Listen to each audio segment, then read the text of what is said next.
The Israel-Hamas war is taking its toll on hospital patients in Gaza who need to be evacuated. Israeli Prime Minister Benjamin Netanyahu said Sunday there's no reason why patients at Gaza's besieged Al-Shifa hospital can't be safely evacuated. Plus, Palestinian civilians and infrastructure topped the agenda at a summit in Saudi Arabia. Arab and Islamic leaders met in the Saudi capital Riyadh, blasting the Israeli operation and its heavy toll on Palestinian civilians and infrastructure. And the U.S. struck facilities used by Iran-affiliated groups in eastern Syria. Today is Monday, November 13th, and this is VOA's International Edition.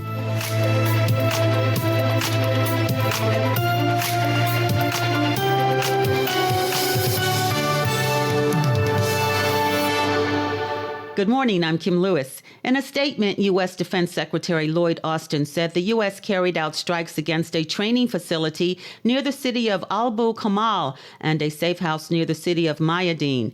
He said President Joe Biden ordered the strikes. Local sources also said the strikes targeted a camp run by pro-Iranian militias in an area west of Abu Kamal in Deir el-Zor province. The other strike was near a bridge close to the city of Mayadeen, near the Iraqi border, and a stronghold of pro-Iranian militias, the sources said.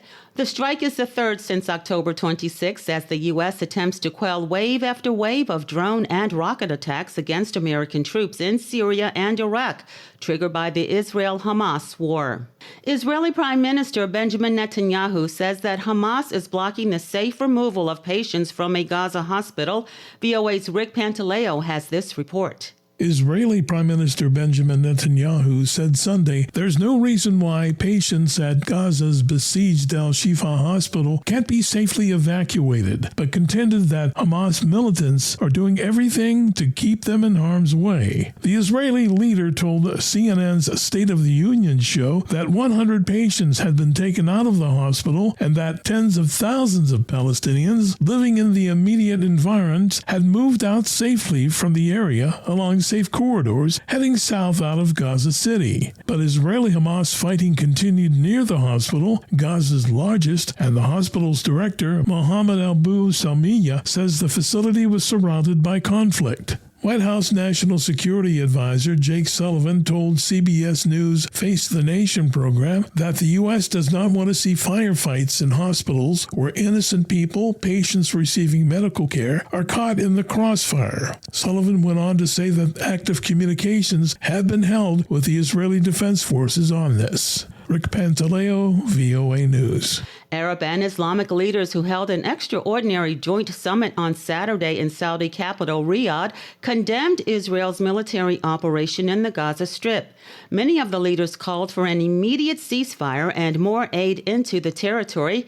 The Hamas-run health ministry in Gaza says the Palestinian death toll has surpassed 11,000, overwhelmingly women and children. Edward Uranian reports for VOA from Cairo.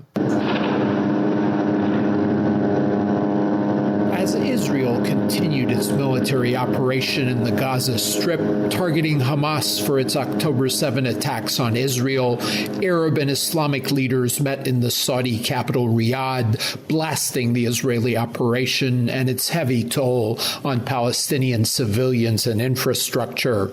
Saudi Crown Prince Mohammed bin Salman, who hosted Saturday's summit, used strong language to condemn Israeli military operations on Gaza. ونؤكد في هذا الصدد إدانتنا ورفضنا القاطع لهذه الحرب الشعواء. He says that we oppose this awful war in its entirety and its heavy toll on women, children, and the elderly, and on hospitals, places of worship, and civilian infrastructure.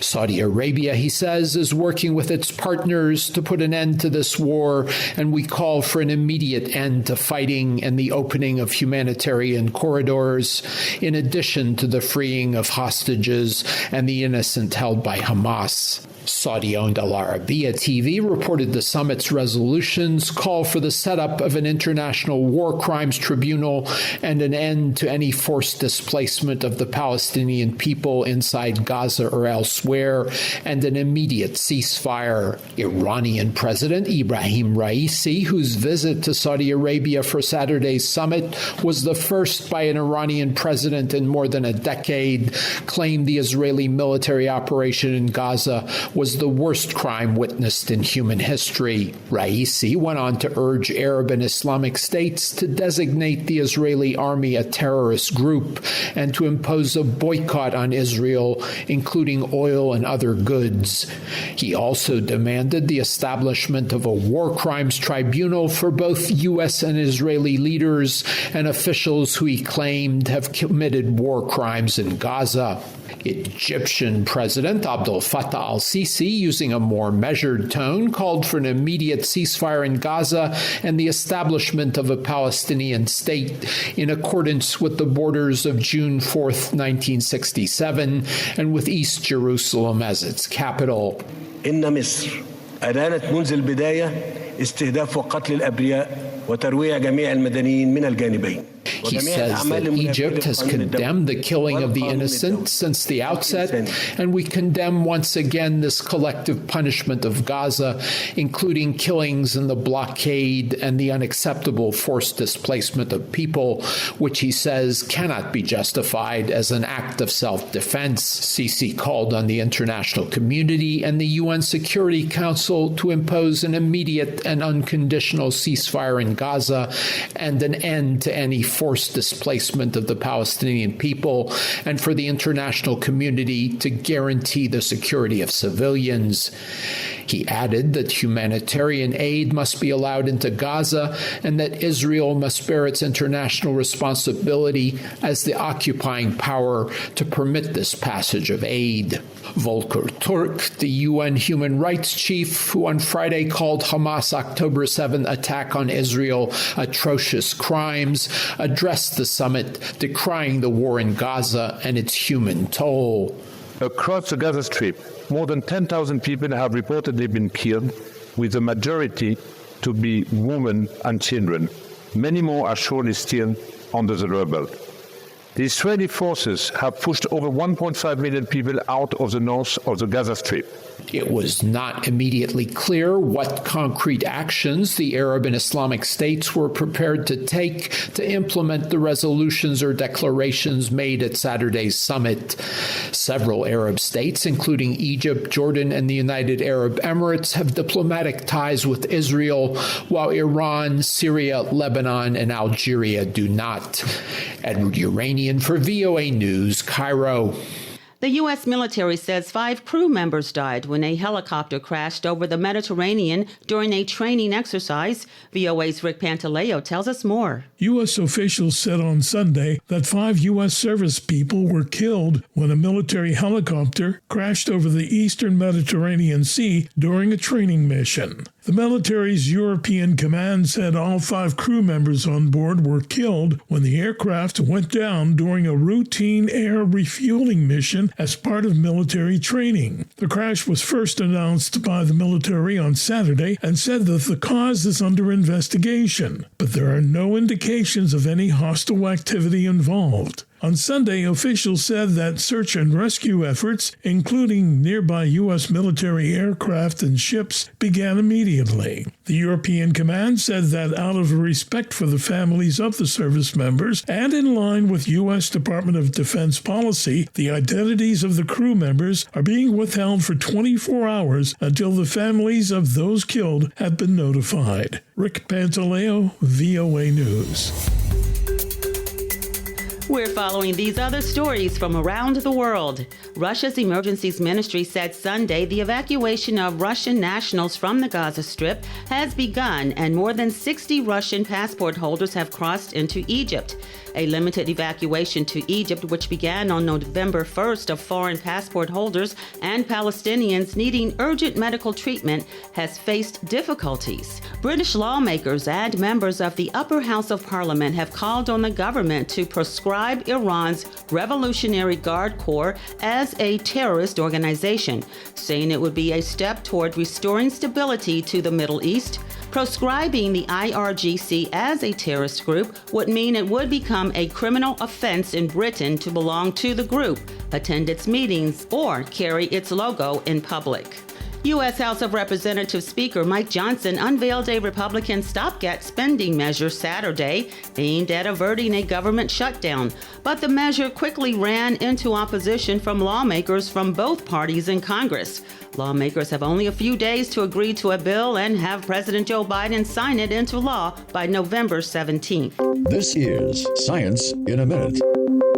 Most living things on Earth require oxygen to survive. Our atmosphere, while containing mostly nitrogen, is also 21% oxygen as well. 96.5% of the toxic atmosphere of neighboring planet Venus is made up of carbon dioxide and has virtually no oxygen. In a joint project between NASA and the German Aerospace Center, scientists, for the first time, have detected a thin layer of atomic oxygen stuck between two other layers of the Venusian atmosphere on the day side of the planet. Atomic oxygen shouldn't be confused with breathable or molecular oxygen. Atomic oxygen contains one oxygen atom, while molecular or breathable oxygen is made up of two oxygen atoms. Researchers say the atomic oxygen on Venus is made when the sun's ultraviolet radiation breaks down atmospheric carbon dioxide and monoxide into oxygen atoms and other chemicals.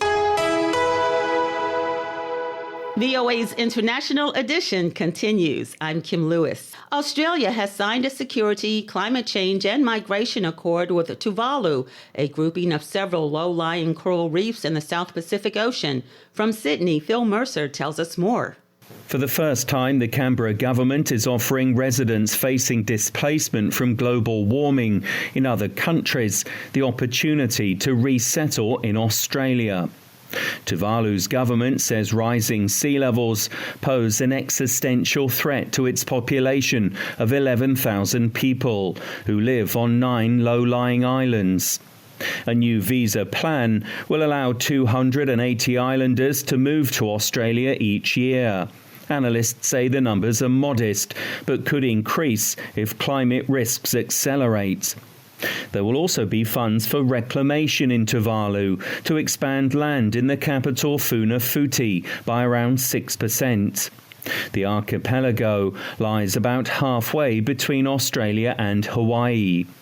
The announcement was made Friday by Australian Prime Minister Anthony Albanese at the Pacific Islands Forum in the Cook Islands. The most significant agreement between Australia and a Pacific Island nation ever. The treaty covers 3 main areas of cooperation: climate change, human mobility, and security. Australia commits to provide assistance to Tuvalu in response to a major natural disaster, to a health pandemic, or to military aggression. The agreement establishes Australia as Tuvalu's main security partner. While most Pacific Islands countries have formal diplomatic relations with China, Tuvalu recognises Taiwan. Australia is increasingly wary of Beijing's ambitions in the region. Last year, China signed an unprecedented security pact with the Solomon Islands, a strategically located archipelago northeast of Australia.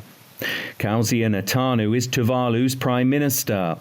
He told reporters that his country also seeks good relations with China. China came also to ask for diplomatic ties, and we said, yes, we agree. But because of the one China policy, they didn't allow us to have true diplomatic ties with Taiwan and them. Analysts believe the accord is an attempt by Australia to increase its regional presence at a time when China is eager to expand its influence in the Pacific. Meg Keane is the director of the Pacific Islands Programme at the Lowy Institute, a Sydney-based research organisation. She told the Australian Broadcasting Corporation that the accord boosts Canberra's security ties with Tuvalu.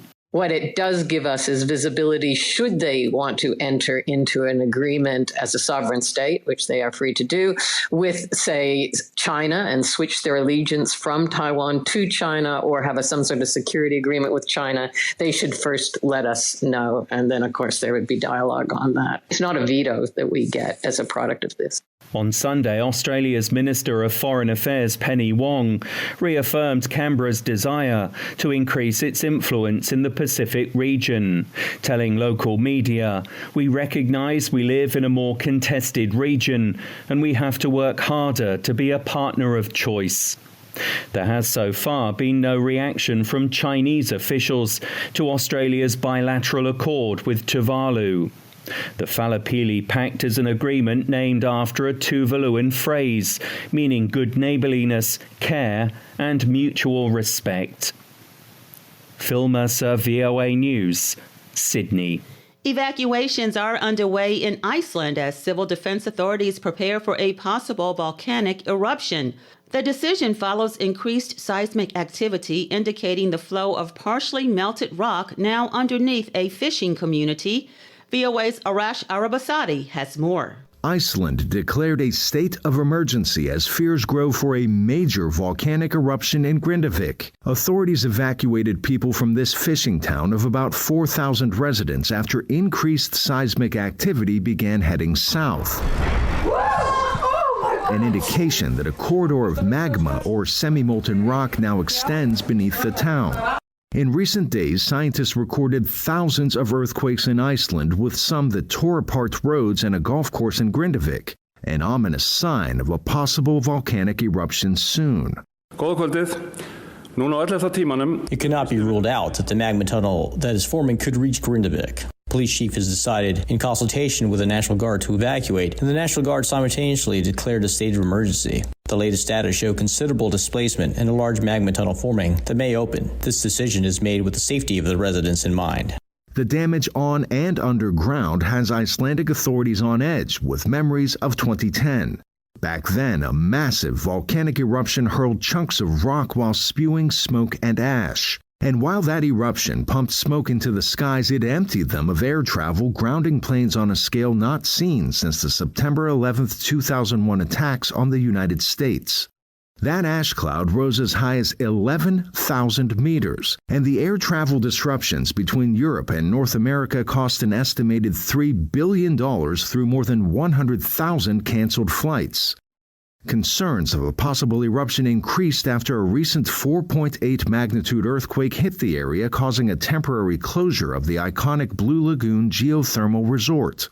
And as evacuees now seek shelter in aid centers, experts warn the 10 kilometers long underground magma corridor is spreading. Arash Arabasadi, VOA News. Students from Karabakh University in Kenya's Rift Valley have developed a method for turning grass into flour and then fortifying it for human consumption.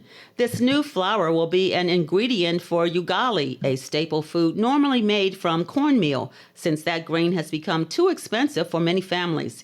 Juma Majanga reports from Nairobi. You might think that Salome Njeri is clearing grass from her compound, but she is actually collecting raw materials to make flour. Njeri is among a group of 4 students at Kabarak University in Kenya's Rift Valley region who have come up with a way to turn the grass into flour. That flour can replace maize in the common Kenyan dish, ugali, at a time when many families are struggling with the high cost of living. Considering the prices of maize flour, which is the staple food in Kenya, it has actually risen with above 50%, and we find that most people cannot be able to afford. Hence, we found a way out in which we can be able to make sure that food is actually affordable to each and every human being. Eco-starch flour is made by converting grass to edible flour through enzymatic processes. The students have mostly been using Bermuda grass, but say any species of grass can work. As Innocent Bahati, a medical student at Kabarak University and one of the EcoStarch innovators, explains. We cannot eat grass, right? But a cow can eat grass and digest it. So we found a way in which you can now convert the cellulose in grass, that is the bit you can digest, to become now starch, edible starch, using enzymatic transformation, using enzymes, so that we can get something that is similar to maize. The harvested grass is cleaned and dried at room temperature to preserve nutrients. Next, it is ground into powder and then enzymes are added at specific temperatures for coloration. The mixture is then fortified with micronutrients and ready for human consumption. Kenya is among the sub-Saharan African countries experiencing alarming food crisis. The World Food Programme says the number of people in urgent need of food assistance in the country has risen sixfold since 2020 to 4.4 million in February. Henry Kiplagat, the Vice-Chancellor of Kabarak University, believes investing in innovation can help in solving the hunger situation. Actually, most of the innovations in the world are produced by young people, the age of university-going students. It's very difficult to get a 100-year-old man or woman coming up with a new idea. So this is the future of the world, and we need to invest in them by setting aside resources to support their innovative work. With the increasing threats from climate change and shocks on global supply chain systems, experts say African countries like Kenya should have homegrown solutions to the continent's food shortage problem. Michael Walehwa is a medical researcher and an associate lecturer at Kabarak University. We can be able to come up with solutions that have been well researched upon and done so by researchers in our own country, to be able to look at the safety of these products and work out the production costs so that we are able to produce products at rates that are relatively low. After 3 years of research and trials, EcoStarch innovators are hoping to get a nod from authorities and get their product on the market. And by selling at a price 5 times lower than the average market price of maize flour, these student innovators hope to help less privileged families get ugali back on their dinner tables, albeit from grass. Juma Majanga, VOA News, Kabarak University, Kenya. This has been International Edition on the Voice of America. On behalf of everyone at VOA, thank you for joining us. For pictures, stories, videos, and more, follow VOA News on your favorite social media platform and online at voanews.com. Until next time, I'm Kim Lewis wishing you a good day.